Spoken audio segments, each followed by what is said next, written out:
Sorry to disappoint you boys, it's just little old me. Here's your look at the new McFarlane toys. DC Multiverse, Batman Arkham City, Catwoman.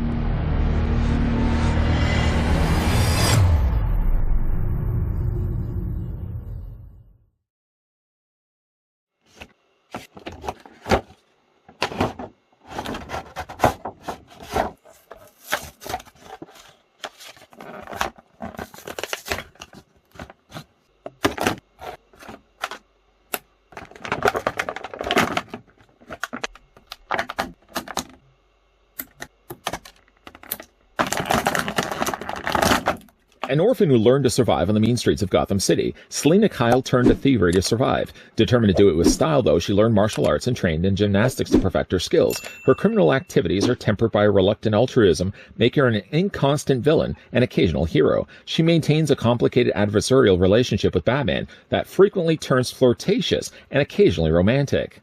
And while the bat's away, the cat will play. Before we get a closer look at the brand new McFarlane Toys DC Multiverse Batman Arkham City Catwoman, I'd like to first thank the folks over at McFarlane Toys that did provide this sample of Catwoman that we can have a look at in this video. Grabbing now the tape measure just to see how tall the figure stands, taking it right to the very top of her feline ears. Catwoman actually stands about 6.5 inches in height, or she's roughly 16 centimeters tall. Now let's move over the cat and bring in the bat. As the Batman, we've already had a look at. Now, granted, I'm using a display stand right now. Batman's having a little bit of trouble with his ankles, something I think I actually expressed in his review. But in this case, Catwoman comes to about, I would say maybe, well, if you look at it, maybe about eye line level of Batman. So, of course, Batman's going to be a slightly taller figure. Here's hoping as well in this review we can actually make some progress with building Grundy, as Catwoman comes included with a much-needed torso piece and lower underoos for Grundy. Not much really of anything to be speaking of right now. He's obviously just the body with no arms, no legs, and obviously no head. But the detail of just this alone, you can see there's a lot of cool sculpting going on here. The scarring, of course, the open area of his chest. Also nice green added in there as well. Really, really cool looking Grundy. I'm looking forward to building him. Of course, we have to make one step closer to building Grundy. Let's bring in the smelly legs that came included with Batman. Now, these are plugged in the sense that there's a hole inside the top of the thigh. We're going to go ahead and just get those in there. I don't know if I'm going to be successful the first time. I may have to even go back and make sure I've got them completely in, because I also don't want the legs to fall out. And do the exact same thing on the other side. These, at least, the actual top of his pants, at least there is a softer plastic. So it's going to make things a little bit easier when it comes to putting his legs in place. But yeah, you know what? I'm thinking I may have to do this off camera, just to make sure if they're 100% in there. But just kind of give you at least an idea of how much taller Grundy is, minus, of course, he still has his head and his arms to complete the figure. But he's going to be a pretty big-looking figure when it's all said and done. Having a look at the rest of the stuff that comes included with Catwoman, the figure comes included with the black display stand. Oh, right. Psst, with the DC logo branded down below. One singular peg. We've already talked about this countless times already. This is going to plug onto the underside of Catwoman's feet. Funny enough, though, the feet holes I thought would be further up, but because, of course, she does have ankle articulation and foot articulation, which is kind of strange that she actually has toe articulation. I didn't think that that would be the case, but look at these tiny little toes. They're actually posable. But I guess because of that, there's not much space left behind, but I actually thought the hole would be a little bit more centered. Instead, they're actually closer to her heel. The figure seems to stand okay, but of course, if you're going to look to put her in any sort of posing other than just having her standing vanilla like this, then yeah, you did want to use a display stand that comes included with the figure. Next, she also comes included with a trading card. I really like the look of this trading card, and I think this also may give us a sneak peek as what we're going to be getting with maybe a gold label version of Catwoman. Obviously, she has in this look the goggles down. Obviously, in this look for the figure, didn't mean to startle you, the goggles are up on top of her cowl.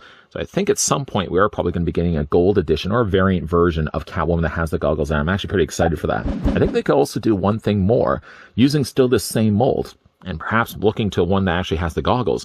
I would love to see maybe the poster advertisement for Arkham City. If you remember seeing many of the posters and like on the wallpapers and stuff that you can download online, they all had sort of a gray scale to them. The Batman, I think Joker was one, Harley Quinn, and Catwoman, they were all sort of done in a gray scale with notable things done in red. Catwoman's, I think her goggles remained red while the rest of the body was all done in a gray scale.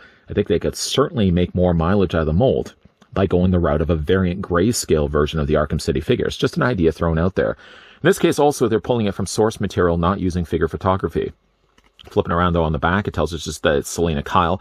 And a very complicated read-up. They used a lot of big words on the back of this paragraph. They can certainly pause and read for yourself, but it's also the same thing I read at the beginning of this video. You're welcome. You didn't have to read that through yourself. The figure also comes included with a whip. The whip is nice. I do like the fact that they've actually given some form to it. It's not a wire frame, so it's only just the molding of the plastic alone. Unfortunately, though, it does have a really big handle. It still fits into her hand, but it fits in such a way that it looks like it almost belongs to another figure. You can easily just take the plastic from the palm and pry the fingers away from the palm and then get the whip into her hand. But you can see almost like as if she's holding a water bottle, not the handle of a whip. But I do like the sculpting of the whip. And at the beginning of this review, actually, because she does have a double hinge on the elbow, I love that she has a double hinge on the elbow. You can actually twist the whip around and have it sort of displayed where it's alongside her body. Maybe not like she's answering the phone, but you kind of get the idea. So I like that she also comes included with that. It would have also been nice if they could include like a rolled up whip, but technically there is really no place to store it on the figure that maybe a rolled up whip wasn't a good idea anyways. Getting a closer look at Catwoman. What an absolutely gorgeous figure this is. It looks very much like Catwoman from the Batman Arkham City game. Of course, pick your poison as to which way you prefer to have Catwoman, whether you like to have the goggles up like this, or you prefer to have the goggles down. I'm so used to now seeing Catwoman with goggles down all the time that I kind of like the idea of seeing her. And I'm sure, again, if they already have this, and well, basically the entire mold, you got to think at some point they're probably going to release a variant of this. And this is a welcomed variant that would be certainly willing to pick up right away. As soon as I notice that this one is going to be dropping with the goggles version down, I'm definitely going to be picking up that figure right away.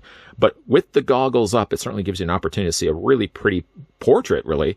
Both the sculpting of the face as well as the pretty eyes that they've put in the figure. It's a really nice painted figure as well. I think they've really made it up for here because most of the plastic really is just the coloring that you get for the rest of the figure. There's not really a lot of paint to speak of when it comes to the rest of her body. So I like the fact that they actually did put as much effort and time to paint the face as well as they did. Like I said, that's a really pretty looking portrait of Catwoman. It looks also really good from the side too as well. Now, obviously for the figure being this small, there'd be impossible of a way to actually have the goggles ones that you could actually drop down on the figure. Of course, they'd have to rely on plastic or elastic band to be able to pull that off. That would be something that would break. So again, I'm sure at some point that's something that they're going to introduce down the line. For the rest of the figure's body, one thing I can't help but notice is the top of her body is more of a shinier black. And yet the lower half, essentially like basically from this part down, it's more of a matte finish black. I'm not sure why. It almost seems as if one part was painted, the other part was just left behind to the plastic. Perhaps they decided at some point not to paint the lower half of the figure, but it definitely does seem like the top half has perhaps been painted. And again, the lower half is not. There still is the zipper that has the open, well, quite open, revealing top. And the zipper carries at least down below. So past the waist, at least, there's a little bit of paint that gets added in there. But I think all the rest of the figure is just relying on the sculpting of the plastic alone. The sculpting is quite good on this. She has sort of this tight suit that she wears. And of course, she has the very long gloves with very neat looking sharp fingers. Now, she only has these hands dedicated for the figures. No other hands that come included with her. One is sort of more of a clawing hand. And then, of course, the other one is obviously dedicated to hold the whip. There's no swappable hands in this case that can go along with the figure. The only other thing I would say, short of the fact that like the top half of her is obviously a little bit more black here than the lighter, more matted black that she has down below here, is also because of that. Couldn't help but notice like the top of her waist here, there's a very obvious like part that sticks out, like this lower half of her body. This is softer plastic, by the way. I wonder if I could actually heat this up and maybe get it a little bit more closer to her torso, because it does certainly look like it's a completely different figure from like the waist down because of the color and because of course like this sticks out just a little bit more. For the articulation on Catwoman, though, her head is on a full ball joint. Full ball joint in the sense that because she does have at least the collar pieces on the side of softer plastic, they don't get in the way at all when it comes to rotating the head all the way around. You can also have the head looking down quite a lot, actually, and you can have the head looking up, wondering where Bats is. And of course, you can also rock it back and forth as well. Figure does have a decent amount of articulation in the shoulders. You can bring those out at, I would say, about 90 degrees. You can take the arms as well and rotate them all the way around. Figure does have a swivel in the bicep, which almost doesn't even look like that was the case. There's this strange place right here that's actually just part of her costuming that looks like it's a secondary peg, but it's not the case. The peg is right here, but I'm glad to see again that they've used a double hinge on her elbows. Usually when it comes to female figures, not McFarlane's toys necessarily, but other companies tend to usually just go a single hinge joint with elbows, especially when you've got thinner arms like this. Catwoman actually does possess double hinges on her elbows, so you can have her sort of resting back Got her arms kind of behind her back, just again dreaming of Batman. I wonder what Bruce is doing right now. And of course, being that she does also have the pegs in her hands, allow the hands to rotate all the way around. You can hinge them also back and forth. Upper torso is on a bulge, right? Hold on. Upper torso is on a bulge, right? The rest of the body want to go along with that. And of course, the lower half of her body is also on a bulge, right? But it does draw more, I think, attention to the fact that the lower waist section does stick out a little bit more. It's probably one of those sacrifices that had to be made in order to incorporate articulation. And again, if they colored the top of the body or colored the bottom of the body to match the top of the coloring, then you probably would have a little bit more of a consistent looking body. It still looks good, but obviously it looks a little bit more matte down below. The legs do split out on a nice ratcheted joint. You take the legs and move forward and back. The swivel at the top of the thigh. Once again, a double hinge happening here for the knee.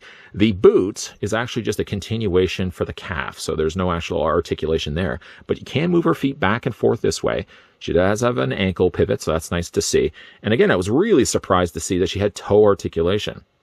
If ever there be a time to actually forfeit toe articulation on a figure, Catwoman, I feel, would be it. I mean, I wouldn't be disappointed at all if she gave up the toe articulation because she does have such small feet. How uncomfortable you got to believe those feet would be sitting inside boots this small. Again, she does have the heel on the back, but, surprisingly, I don't have too much of an issue. I say too much of an issue as I'm now trying to get her to stand. I don't have too much of an issue to get her to stand. She actually seems to stand a little bit better than Batman. Although right now, obviously, now that I said that, there we go. She doesn't have too much of an issue to get her to stand, even though she's got a slightly smaller footprint than Batman. Of course, you can always rely on using the display stand. That's what they're there for, after all. And of course, it's nice to see that she came in clear with the whip. But again, like the thing about the whip is the handle is very thick.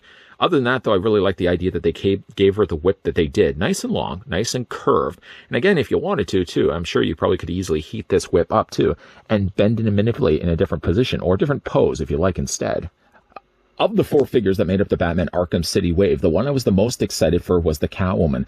First of all, we haven't gotten any other Catwomans other than the one that came from the Batman movie, so getting a new Catwoman figure, I'm all for that. And I also really like the design of this Catwoman wearing the all black and the black cowl with the big red goggles. I'm sure, though, at some point, mark my words, that they're going to re-release this figure in a variant that has the goggles down. It seems like a no-brainer because already they have the mold. All they have to really do is retool a new head. And to even think one further from that, if McFarlane does want to get more mileage out of their mold, why not release the grayscale advertisement or the promo images for Batman Arkham City that basically had all the characters in the same designs, but they were all presented in sort of a grayscale with one notable thing that was red. I think Joker had his red lips. Catwoman had, of course, the red goggles. Why not just release that figure in a grayscale and have the red goggles? I mean, right there, you can get 3 figures out of this one existing mold. The Catwoman really turned out to be a nice-looking figure. Comes included with a whip, which once again has a slightly bigger and bulkier handle. I wish that would be one thing that they could make slightly smaller, but at least to its credit, it actually fits in her hand, and you can actually have the rest of the whip sort of draped off the other fingers of her other hand, literally on the other hand. It's a pretty-looking head sculpt, but again, I have to wonder, how good is this also going to look with the goggle version? Something, again, I'm certain is going to be released down the road. Once again, though, a big thank you to the folks over at McFarlane Toys that did provide the sample of Batman Arkham City Catwoman that we could have a look at in this video. If, by the way, you are planning to pick this one up for yourself, would you also be interested to get a variant of this one that has the goggles down? Or if you had the choice and there was ones both in front of you, which one would be the more interested in? The one that has the goggles up or the one that has the goggles down? Let me know down below in the comment section. Also, as well, if you enjoyed this video, hit it with a like. If you're loving the content you're seeing and certainly do want to stick around for more, because of course we are still going to be looking at Ra's al Ghul, we are also going to be looking at Penguin, and through the process of looking at those 2 figures, we hope to also be building Grundy, which right now at least we have the lower half done. We still have to put, of course, his arms in and the head, and then we've got a completed Grundy, which we will also be looking at in a separate review. Popping up at also the very end of this video will be a playlist, so if you guys are interested and would like to also check out more that I've done for DC Multiverse in the past and all the future videos, there also will be a playlist popping up at the very end of this video. But of course, as always, making sure you're hitting that subscribe button down below, that you're turning on the bell notification, and yes, making sure that you're always coming back so that you can check out the new videos as they're popping up here on this channel. And as always, guys, thanks for watching. See you guys next time.